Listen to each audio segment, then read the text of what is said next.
Ramai yang takut simpan emas sebab risau nak jual balik.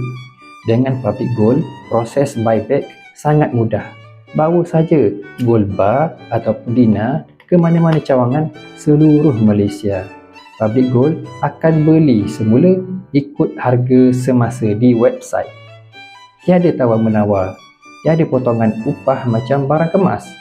Untuk emas di dalam akaun CAC pula lebih mudah. Boleh jual balik dalam aplikasi. Duit akan masuk dalam bank dalam 1 ke 3 hari bekerja. Emas anda bukan sekadar simpanan, tapi boleh jadi tunai bila perlu, untuk rolling business, untuk bayar rawatan, untuk kecemasan keluarga. Inilah kelebihan simpanan emas bersama Public Gold. Lindungi nilai, cairkan bila perlu dan paling penting, mudah serta selamat. Kalau anda nak bermula, boleh rujuk pin video 5 langkah daftar secara percuma. Saya akan bimbing sebaiknya.